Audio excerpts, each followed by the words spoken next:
ಮನುಷ್ಯ ಯಾವಾಗ ಶಾಂತಿ, ನೆಮ್ಮದಿ, ಒಂದು ಶಿಸ್ತುಬದ್ಧ ಜೀವನ ಇದ್ದರೆ ಏನೂ ಆಗಲ್ಲ. ಹಾಗೆ ನಾವು ಕರೆಯದೇ ಬರುವವನು, ಬರೆಯದೇ ಓದುವನು, ಬರಿಗಾಲಲ್ಲಿ ನಡೆಯುವನು. ಕೋಪ, ಕಣ್ಣು, ಯಥಾ ದೃಷ್ಟಿ ತಥಾ ಸೃಷ್ಟಿ. ನಾವು ಹೆಂಗೆ ನೋಡ್ತೀವಿ ಸೃಷ್ಟಿ ಹಂಗೆ ಕಾಣುತ್ತೆ. ಅನ್ನವನ್ನು ಅನ್ನವಾಗಿ ನೋಡ್ತೀವಿ, ಪ್ರಸಾದವಾಗಿ ನೋಡ್ತೀವಿ, ಕೂಳಾಗಿ ನೋಡ್ತೀವಿ, ಅಲ್ಲ ದೃಷ್ಟಿ ಆಗ್ತದೆ. ಹಾಗೆ ಒಂದು ಹೆಣ್ಣನ್ನು ನೋಡಿದರೆ ಪ್ರಕೃತಿ, ಮಾತೆ, ತಾಯಿ, ಮಾಯೆ, ವಿಕೃತಿ. ಆಕೆ ತಾಯಿಯಾಗಿ ನೋಡ್ತೀವಿ ನಾವು, ಮಾಯಾಗಿ ನೋಡೋದಿಲ್ಲ. ಯಾಕೆ ನೋಡೋ ಕಣ್ಣುಗಳು ಆ ಥರ. ಅದಕ್ಕೆ ಕಣ್ಣನ್ನು ಶುದ್ಧಿಯಾಗಿಟ್ಟುಕೋ. ಬರೆಯದೇ ಓದುವನು ಅಂದರೆ ಕಣ್ಣು, ಬರಿಗಾಲಲ್ಲಿ ನಡೆಯುವನು ಅಂದರೆ ಮನಸ್ಸು. ಮನಸ್ಸನ್ನು ಗೆಲ್ಲೋದು ಕಷ್ಟ, ಹೆಂಗಾದ್ರೆ ಹೆಂಗೆ ಹೋಗಿಬಿಡುತ್ತೆ. ಆ ಮನಸ್ಸನ್ನು ಗೆದ್ದವನು ಮಹಾತ್ಮನಾಗ್ತಾನೆ, ಮನಸ್ಸಿಗೆ ಸೋತನು ಮನುಷ್ಯ ಆಗ್ತಾನೆ. ಹಾಗಾಗಿ ಈ ಸಂವತ್ಸರದಲ್ಲಿ ಶುಭಕ್ಕಿಂತ ಅಶುಭವೇ ಜಾಸ್ತಿ. ಇದು ಕ್ರೋಧಿ ನಾಮ ಸಂವತ್ಸರ. ಒಂದೊಂದು ಸಂವತ್ಸರದಲ್ಲಿಯೂ ತನ್ನದೇ ಆದ ಫಲವನ್ನು ಅನಾದಿ ಕಾಲದ ಸಂವತ್ಸರಗಳು ಕೊಡ್ತಾ ಬರ್ತಾ ಇದ್ದಾವೆ. ಈಗ ಈ ಸಾರಿ ಇರುವಂಥದ್ದು ಕ್ರೋಧಿ ನಾಮ ಸಂವತ್ಸರ. ಈ ಹೆಸರಿನಲ್ಲೇ ಇದೆ ಕ್ರೋಧ, ದ್ವೇಷ, ಅಸೂಯೆ, ಮತ್ಸರ. ಶುಭಕ್ಕಿಂತ ಅಶುಭಗಳೇ ಜಾಸ್ತಿ ಈ ಸಂವತ್ಸರದಲ್ಲಿ. ಶುಭನೂ ಇದೆ, ಅಶುಭನೂ ಇದೆ. ಪಂಚಘಾತಕಗಳು ಆಗ್ತವೆ. ಪಂಚಘಾತಕ ಅಂದರೆ ಭೂಮಿಘಾತಕ, ಬ್ರಿಕ್ಸ್ ಬಿಡ್ತಕ್ಕಂಥದ್ದು, ನಡುಗ್ತಕ್ಕಂಥದ್ದು, ಮತ್ತು ವಿಪರೀತವಾದ ಹೀಟ್ಗಳು, ಶೀತ ಕೊಡ್ತಕ್ಕಂಥದ್ದು. ಜಲಕಂಟಕನೂ ಇದೆ, ನೀರಿನಿಂದಲೂ ಆಪತ್ತಿದೆ, ಅಗ್ನಿಯಿಂದಲೂ ಆಪತ್ತಿದೆ. ನೀರು, ಅಗ್ನಿ, ವಾಯುವಿಂದಲೂ ಆಪತ್ತಿದೆ. ಹೀಗಾಗಿ ಈ ಪಂಚಕಂಠಗಳನ್ನು ಗೆಲ್ಲೋದೇ ಕಷ್ಟ. ಇದು ಕ್ರೋಧಿನಾಮ ಸಂವತ್ಸರ. ಪಾಪ ಜಲವೃಷ್ಟಿ ಆಗೋ ಲಕ್ಷಣ ಇದೆ.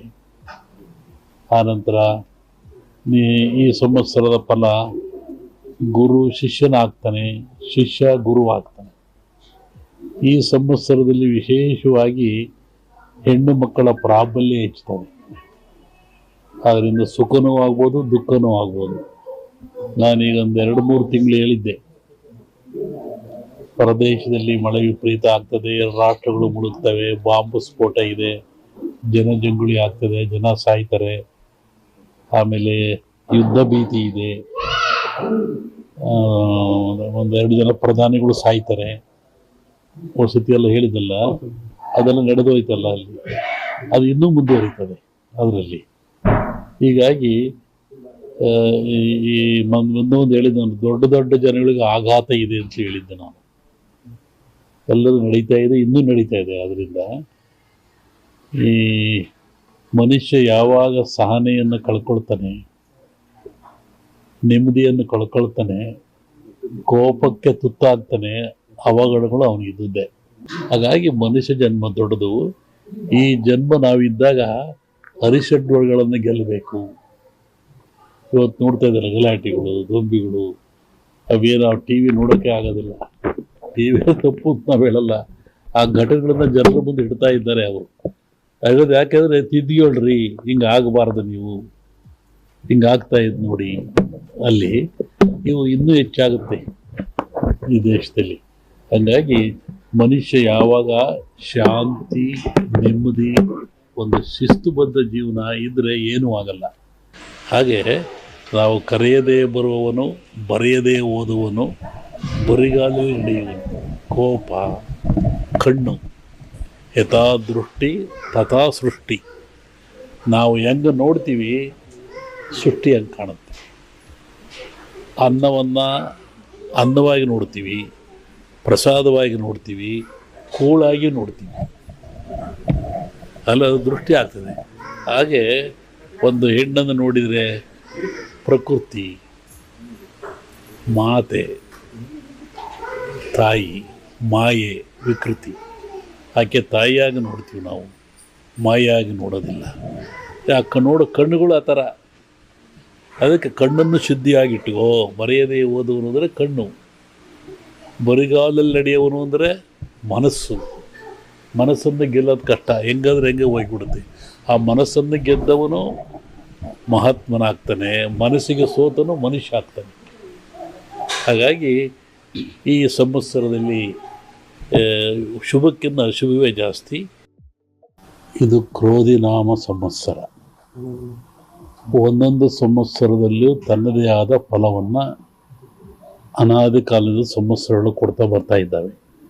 ಈಗ ಈ ಸಾರಿ ಇರುವಂಥದ್ದು ಕ್ರೋಧಿ ನಾಮ ಸಂವತ್ಸರ. ಈ ಹೆಸರಿನಲ್ಲೇ ಇದೆ ಕ್ರೋಧ, ದ್ವೇಷ, ಅಸೂಯೆ, ಮತ್ಸರ. ಶುಭಕ್ಕಿಂತ ಅಶುಭಗಳೇ ಜಾಸ್ತಿ ಈ ಸಂವತ್ಸರದಲ್ಲಿ. ಶುಭನೂ ಇದೆ, ಅಶುಭನೂ ಇದೆ. ಪಂಚಘಾತಕಗಳು ಆಗ್ತವೆ. ಪಂಚಘಾತಕ ಅಂದರೆ ಭೂಮಿಘಾತಕ, ಬ್ರಿಕ್ಸ್ ಬಿಡ್ತಕ್ಕಂಥದ್ದು, ನಡುಗ್ತಕ್ಕಂಥದ್ದು, ಮತ್ತು ವಿಪರೀತವಾದ ಹೀಟ್ಗಳು, ಶೀತ ಕೊಡ್ತಕ್ಕಂಥದ್ದು. ಜಲಕಂಟಕನೂ ಇದೆ, ನೀರಿನಿಂದಲೂ ಆಪತ್ತಿದೆ, ಅಗ್ನಿಯಿಂದಲೂ ಆಪತ್ತಿದೆ. ನೀರು, ಅಗ್ನಿ, ವಾಯುವಿಂದಲೂ ಆಪತ್ತಿದೆ. ಹೀಗಾಗಿ ಈ ಪಂಚಕಂಠಗಳನ್ನು ಗೆಲ್ಲೋದೇ ಕಷ್ಟ.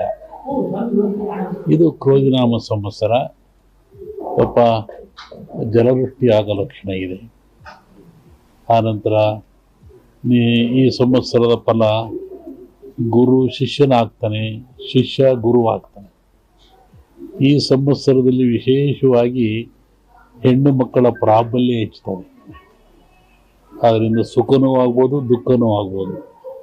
ನಾನೀಗ ಒಂದು 2-3 ತಿಂಗಳು ಹೇಳಿದ್ದೆ, ಪ್ರದೇಶದಲ್ಲಿ ಮಳೆ ವಿಪರೀತ ಆಗ್ತದೆ, ರಾಷ್ಟ್ರಗಳು ಮುಳುಗ್ತವೆ, ಬಾಂಬ್ ಸ್ಫೋಟ ಇದೆ, ಜನಜಂಗುಳಿ ಆಗ್ತದೆ, ಜನ ಸಾಯ್ತಾರೆ, ಆಮೇಲೆ ಯುದ್ಧ ಭೀತಿ ಇದೆ, 1-2 ಜನ ಪ್ರಧಾನಿಗಳು ಸಾಯ್ತಾರೆ. ವಸತಿ ಎಲ್ಲ ಹೇಳಿದಲ್ಲ, ಅದೆಲ್ಲ ನಡೆದೋಯ್ತಲ್ಲ ಅಲ್ಲಿ, ಅದು ಇನ್ನೂ ಮುಂದುವರಿತದೆ ಅದರಲ್ಲಿ. ಹೀಗಾಗಿ ಈ ಮುಂದೊಂದು ಹೇಳಿದ್ದೆ ನಾನು, ದೊಡ್ಡ ದೊಡ್ಡ ಜನಗಳಿಗೆ ಆಘಾತ ಇದೆ ಅಂತ ಹೇಳಿದ್ದೆ ನಾನು.